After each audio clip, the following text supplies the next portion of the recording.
하나님의 축복이 여러분과 여러분의 가정에 넘치기를 주님의 이름으로 축원합니다.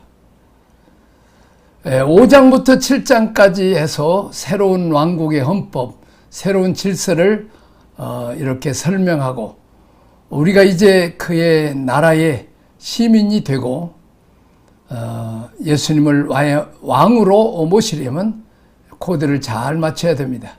그냥 우역다짐으로 우리가 살아왔던 시절로 그런 살아왔던 옛사람의 구조로 살게 되면 두 세대가 충돌하게 됩니다. 새 왕국과 옛 왕국의 충돌입니다. 그래서 주님을 왕으로 모신다고 하는 개념을 빨리 우리가 마음으로 내어드리고 또 모든 일을 종교적인 어떤 사람 앞에서 하기 위한 것이 아니고 하나님 앞에서 해야 되고 또 타인에 대해서 자신에 대해서 또 교회 앞에서 검증하는, 그래서 열매가 있고 또 결교가 있는 우리가 이런 신앙 여정이 만세반석 위에 인생의 집을 건축하는 이런 작업이 되어야 합니다. 이렇게 왕으로서 오신 예수님이 4장에서 두 왕권의 충돌을 통해서 옛 왕을 깨뜨리고 새 왕으로서의 예수님이 등극합니다. 옛 왕, 원수왕의 사탄을 때려보시죠. 귀신을 몰아내고 병을 고치고 예수님이 왕이시다 하는 것을 보여줍니다. 참신이다. 5장의 7장에서 새 법을 말씀하시고 내가 왕이라고 하는 것을 이제 시유합니다. 이제 8장 9장에서 왕의 권세에 대해서 말씀을 나누고자 합니다. 왕은 이 땅에 왕의 혈통으로 오셔서 1장, 2장 왕이 사자의 영접을 받습니다. 자, 이 세상의 임금을 노릇을 하면서 왕권을 잡고 있던 사탄과 일전을 하여 승리하십니다. 새 나라를 위한 새 질서, 새 헌법을 말씀하신 후 5장부터 7장 왕으로서의 권세와 능력을 만천하에 시하십니다. 왕은 영적 세계, 정신적 육체의 세계, 자연계, 하나님이 창조하신 모든 영역에 걸쳐서 통치자이심을 보여줍니다. 그러나 그동안 이 모든 영역을 죄와 사망의 법을 가진 사탄이 굶어있기 때문에 새 임금 되신 주님이 모든 영역의 1차적인 깃발을 꽂고 이러한 왕국을 빼앗고 세워갈 제자들을 뽑아서 가르치고 전도하고 치유를 훈련하십니다.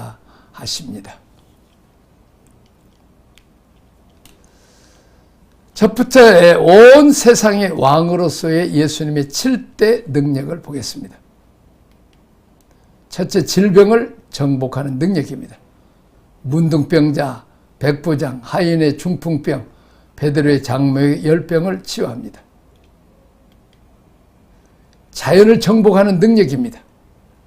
풍랑을 잠재우십니다. 자, 세 번째, 사탄을 정복하는 능력입니다. 가다라의 귀신 들린 자를 자기에서 귀신을 몰아냅니다. 축사죠. 네 번째, 죄를 사하는 능력입니다.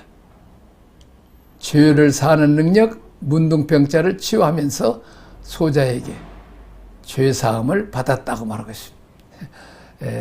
병을 고치는 것은 뭐 의사도 고치고 그렇지만은 죄 사하는 권세는 십자가에 돌아가신, 죄 문제를 해결하기 위해서 십자가에 돌아가신 어린 양이신 예수님, 대제사장이 예수님만이 할 수 있는 것입니다.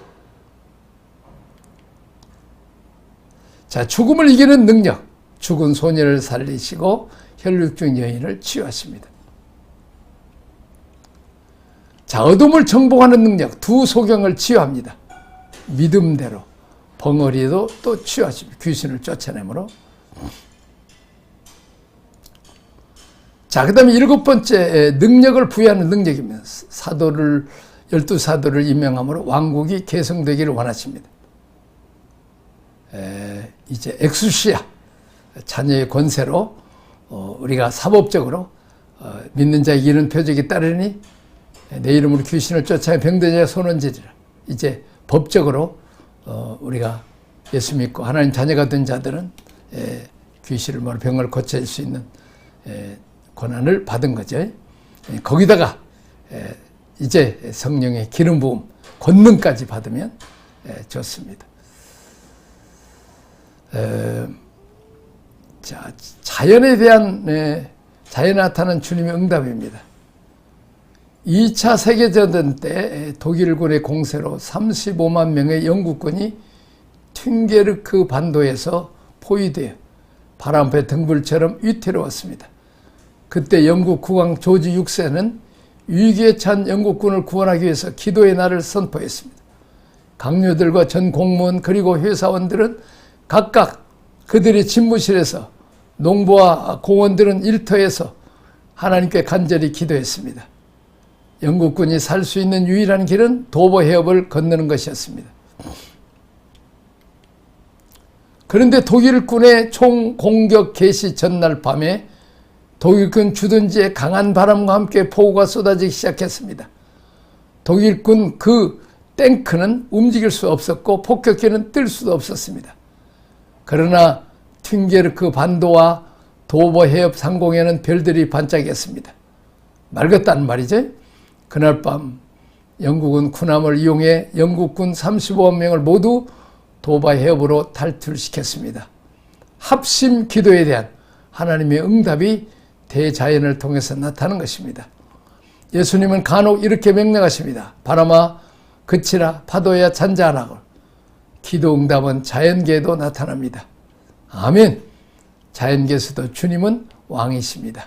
저는 이 중국 선교를 하고 독일에서도 그랬지만은 한국에 와서도 이렇게 날씨가 7월 8월에서 날씨가 아주 중국도 대륙성이라 더욱 뜨거워요. 햇빛이 뜨거운데 그냥 우리가 그늘이 없는 데서 밥을 먹어야 될 때가 많이 있어요. 왜냐하면 대형버스 2대를 가지고 한국 선교팀하고 중국 목회자들이 이렇게 같이 가는데 또 이렇게 강가에서 손도 씻어야 되고 또 이제 넓은 또 장소가 필요하니까 근데 이게 더워요.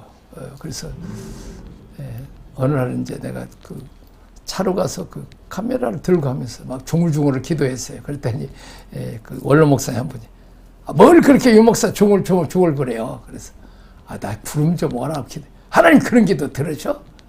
그래갖고 이제 했더니 갑자기 산 너머에서 구름이 와갖고 쑥 덮어요. 그럼 나는 흰 구름 말고 좀 더 두꺼운 구름을 주세요. 바람을 슬슬 불게 해주세요. 그렇게 해서 참 시원하게 밥을 먹었어요. 그 다음에 또 이제 그 원로 목사님 참 겸손하고 좋아요. 당신도 대머리인데 나도 이제 머리 좀 벗어지고 그러니까 우산을 가지고 늘 들고 다니시는데 우산은 나를 봐주세요. 목사님 우리만 이 우산 나 하나만 했으면 되겠습니까? 하나님 보고 큰 우산을 하나 구름 우산을 좀 달라고 해갖고 다 시원하게 덮어야 되죠. 목사님 그 기도 좀 해보세요. 진짜 그 목사님이 기도하니까 덮인 거야. 시원하게.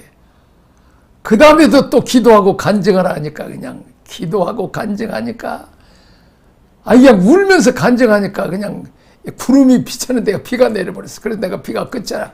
그랬더니 끊쳐가지고 있는데 그때도 그렇고 한국에 와서도 이제 우리가 비가 많이 오는 날도 이제 체육대회를 해요.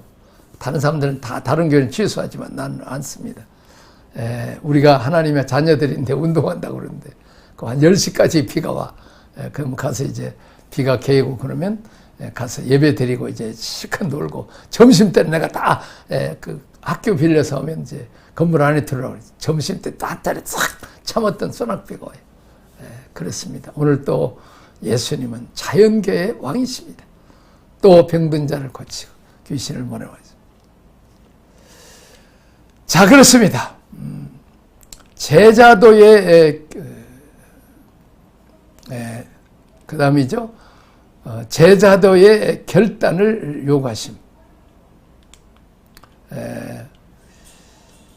제자가 되겠다고 지원한 한 서기관에게 주님은 제자의 삶을 거쳐도 없고 머리 둘 곳도 없이 곤궁하게 사는 삶이라고 강조하셨습니다. 주님의 뒤를 따르면 무언가 안락한 삶과 보장이 있을 것을 기대하고 따라 나섰다 같다는 마음을 깡그리 거절했습니다.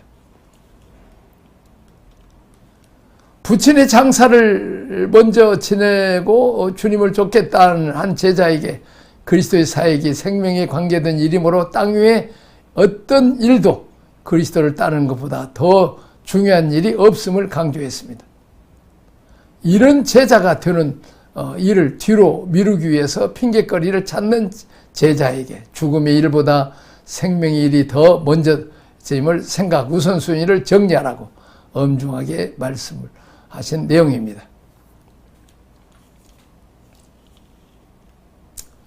자, 그 다음에 잔치를 위해서 오심입니다. 예수님이 금식하러 오신 것이 아니라 잔치를 위해 오셨다. 혼인집 손님들의 신랑과 함께 있을 동안 슬퍼할 수 있느냐 하신. 실제로 유대인의 결혼식은 7일 동안 계속되는 그 기간 동안에는 국가적 금식일이 와도 금식을 하지 않습니다. 결혼식의 잔치를 즐거워하도록 했습니다.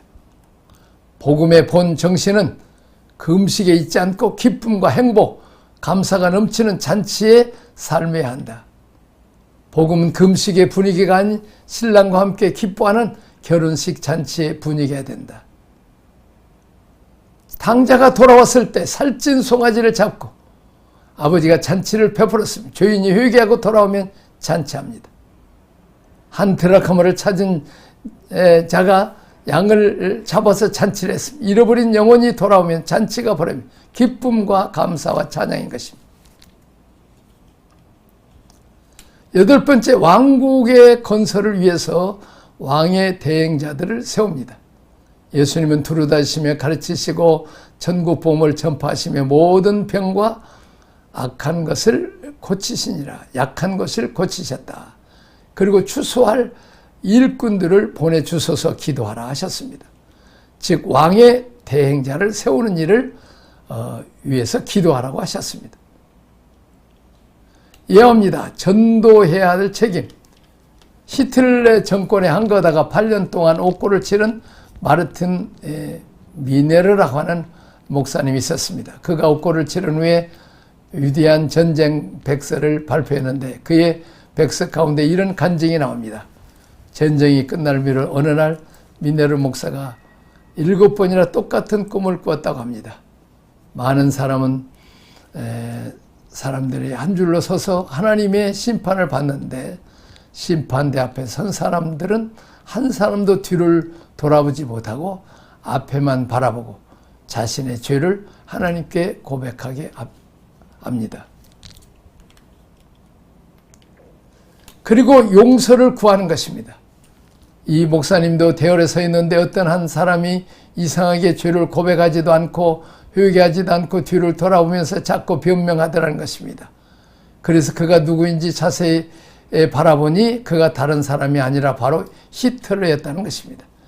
그때 하나님께서 미네르 목사님에게 하신 말씀이 히틀러가 이렇게 된 것이 바로 내 책임이라는 것입니다.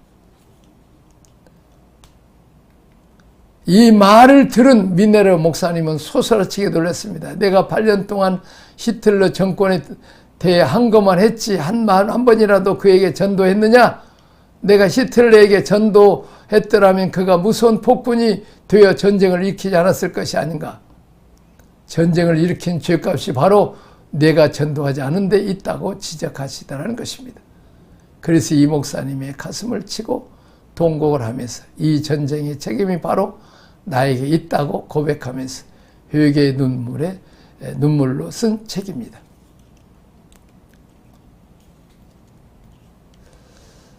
자, 9번째, 왕의 치유를 경험케 한 믿음의 다양한 모습들입니다. 믿음으로 구원을 얻는다, 믿음으로 능력을 경험한다고 그러는데 믿음이라는 개념이 여러 가지입니다. 문둥병자, 혈루병 환자, 두 소경의 치유, 환자 자신의 믿음으로 고침을 받습니다. 두 번째는 백부장의 종의 치유입니다. 상전의 믿음으로 고침을 받았습니다. 중풍병자의 치유, 내 친구의 믿음으로 고침을 받았습니다. 친구가 믿었는데 다른 친구가 고침을 받았다는 것입니다. 자, 그 다음에 네 번째, 야이로의 딸의 치유는 아버지의 믿음으로 고침을 받습니다. 다섯 번째, 귀신 들려 벙어리 된 자의 치유입니다. 주변 사람들의 믿음으로 구원을 받았습니다. 치유를 받았습니다. 귀신 들린 자의 치유, 본인의 믿음과는 상관없는 주님의 긍휼 때문입니다. 베드로 장모의 치유도 역시 주님께서 직접 치유해 주십니다. 그래서 우리가 하나님이 우리에게 믿음을 요구하지만 믿음이 얼마나 다양하게 우리를 돕고 있는지를 여러 방면에서 이렇게 하나님 쪽에서 받아주십니다. 김성봉 대표 토스트 대표는 내장산 근처에서 가난한 집안에 태어나서 국민학교밖에 졸업하지 않은 14살 때부터 생업 전선에 뛰어들어야만 했습니다. 16살에 아이스케키 장사를 시작으로 기계차조, 용접권, 보험회사, 자동차 정비, 정수기 판매, 사진사, 마라톤 선수 20여 가지의 직업을 전전하며 힘든 세상을 살았습니다. 셋째 아이를 낳고 나서 단단히 결심했습니다. 내 대해서 가난을 끊자 결심을 하고 나니 나름 열심히 산다고 살았지만 하는 일마다 그만두고 빨리 포기한 문제가 있었다. 문제점을 파악해보니 바로 게으름, 이 거지 근성이었습니다. 그래서 살아서는 성공할 수 없다는 것을 깨닫고 10시간 자던 잠을 5시간을 줄였습니다.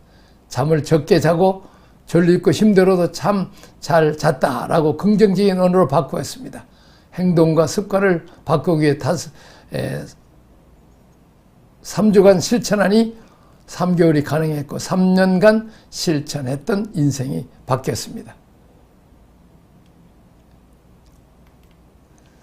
김석평 대통령 본인이 바꾸는 응급 아닌 것들은 다 지식적인 것이 아닌 행동으로 옮기는 것이었습니다. 늘 고백합니다. 그는 이렇게 이야기합니다. 하나님이 모든 사람에게 똑같이 24시간을 주셨는데 우선순위가 없어서 저는 어떻게 살아야 주도적인 삶을 살 것인지 몰라 시간 되는 대로 살았습니다. 10년 전 비서를 만나고 나서 그의 삶은 변화가 시작됐는데 그 비서는 바로 다름 아닌 다이어리였습니다. 메모, 일찍 일어나서 독서, 남들과 약속, 네 가지를 잘 지키는 사람은 반드시 성공을 하고 또 이제 그는 그 단속반이 쫓기고 멱살을 잡히면서 열심히 노점에서 토스트를 했었습니다. 그리고 길거리 노점상이지만 그는 스스로 프로라고 생각하고 장사에 임했습니다. 무대는 길거리였지만 고객 감동 서비스를 연구했습니다. 당시 5만 원이면 사는 일도 100만 원이나 주고 온도를 일정하게 맞춰주는 것으로 맞춤 제작하고 설탕과 조미료를 빼고 여러 가지 메뉴를 개발했습니다. 계란도 영양란을 사용하고 마가린 대신 카롤라인을 사용했습니다. 돈 받은 손으로는 토스트를 구울 수가 없어서 셀프 계산제로 시행했습니다. 고객도 석봉 토스트를 왔다 하면 기분이 좋아지도록 아침마다 미소로 고객을 맞는 연습을 해 석 달 동안 하고 또 실천했습니다. 토스트를 팔 때 필요한 4개의 국어 20문장을 달달 외워서 외국인 손님도 놓치지 않고 나중에는 외국어 메뉴판까지 만들었습니다. 자, 그는 8년 동안 위암 투병 생활을 했습니다. 위로 70% 가까이 잘라낸 위암 수술을 받고도 포기하지 않았습니다. 하루 식사 6번, 항암제 3번을 맞으며 살았습니다. 위암 선고를 받고 투병 생활을 하면서도 그는 5시간 자고 탑자를 끌고 끈질기게 거리로 나가 토스트를 구웠습니다. 2년 전 그는 정상 판결을 받고 지금은 항암제를 맞지 않는데 김석봉 대표는 지금도 새벽까지 일어나서 잠언을 읽으며 기도했습니다. 주님 이 손에 솜씨의 맛을 주소서. 어려웠던 2004년도에도 석봉 토스트는 체인점을 60개나 늘렸고 직원도 11명이나 둔 회사까지 설립할 수 있었습니다. 김석봉 대표는 마케팅은 잘 모르지만 고객을 위해서 무엇을 할까 고민하니 고객이 많아지고 있었습니다. 하루에 5시간 일하고도 IMF 때에도 연간 1억 원의 매출을 올릴 수가 있었습니다. 그리고 그는 고아원과 공원에 계신 어른들을 위해서 토스트를 굽는 봉사를 하고 있습니다. 모두가 비웠던 길거리 노상에서 지금은 전국 300여 개의 체인을 갖고 있는 김석병 대표는 토스트에 있어서만큼은 프로입니다. 그의 꿈은 계속됩니다. 어린아이를 위한 꿈의 랜드를 만드는 것이고 맥도날드와 같은 세계적인 프랜차이즈 사업가가 되는 것이 바로 그것입니다. 우리는 가난의 골짜기에 대해서 심각하게 생각해야 됩니다. 가난의 골짜기를 탈출하지 않은 가난에 대물림되기 때문입니다. 주님이 도와실 때까지 우리는 손 놓고 있어야 하는 것이 아닙니다. 우리는 주님과 믿음으로 맞장구를 쳐야 합니다.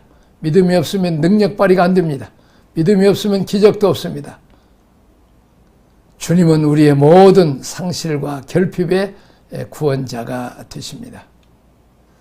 자, 묵상과 적용 질문입니다.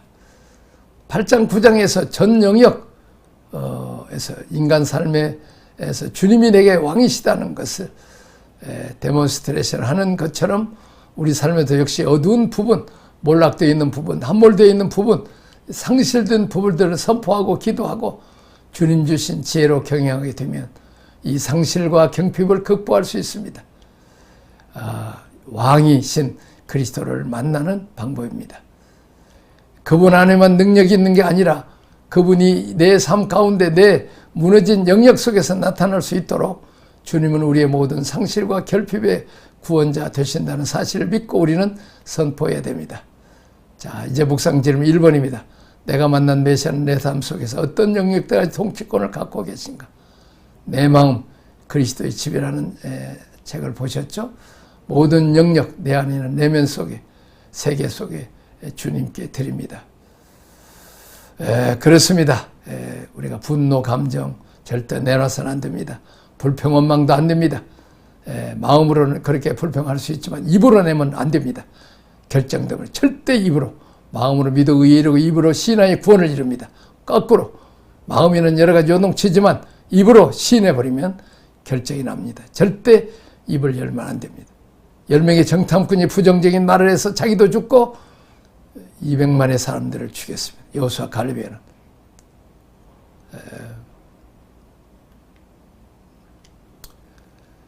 우리는 두 번째 왕이신 주님의 제자로 부름을 받은 내가 주님을 도와 주님의 나라를 건설하기 위해서 내가 수고하고 있는가? 주님이 이 시대에 뭘 필요하고 있는가? 우리 목사님, 선교사님들 내가 어떻게 하면 도울 수 있는가? 나도 목회하는 일에 선교하는 일에 그냥 두지 말고 뭔가 백시장도 마주 들으면 가벼운데 한번 내가 들어줘야 되겠다. 이렇게 생각하고 돕는 마음을 하면 하나님의 시간도 물질도 공급해서 우리가 심부름하면 될 것입니다. 세 번째, 주님의 3대 사역 중에 가르침, 복음 전파, 치유 사역 중 나는 어떤 훈련을 받고 있는가? 세 가지가 다 같이 가야 되죠. 세 가지의 사역은 서로 보완적입니다. 치유가 없으면 마음의 기경이 되지 않습니다. 씨가 효과를 갖지 못합니다. 반대로 치유만 계속하게 되면 성장이 없습니다. 말씀이 없기 때문입니다. 그래서 반복해서 가르치는 훈련이 있어야 되고 성경이 말하는 또 전도, 선포를 해야 됩니다. 전도하고 그들을 양육하고 데려와서 또 치워야 합니다. 치유는 인격적인 전인적인 치료를 말합니다. 마음의 치유, 정서 치료, 건강 치료 다 포함되어 있는 것입니다. 오늘 우리는 이렇게 복음 선포하고 잘 양육하고 또 귀신을 몰아고 병든 자를 고치는 하나님 나라의 유익한 이렇게 목회자와 성도 되기를 주님의 이름으로 축원합니다. 기도하겠습니다. 하나님 아버지 감사합니다. 예수님은 하나님 나라의 왕이시지만 이 땅에 오셔서 자연계의 왕이시고 또 영계의 왕이셔서 귀신을 몰아내시고 또 육체에서도 왕이셔서 병든 자를 고치십니다. 또 자연계에서 왕이셔서 이제 바람을 잠잠케 하시고 풍랑을 잔잔케 하시는 역사하고 또 비도 오지 않게도 하고 또 엘리야 선지자의 기도를 또 비도 오게 하시는 하나님 것을 봅니다. 우리에게 천국 열쇠를 주는데 열쇠를 잘 사용해서 승리케 하여 주옵소서. 예수님이 왕인 것을 선포하게 하여 주옵소서. 많은 제자들을 양육해서 그들도 하게 하여 주옵소서. 예수님 이름으로 기도합나이다. 아멘.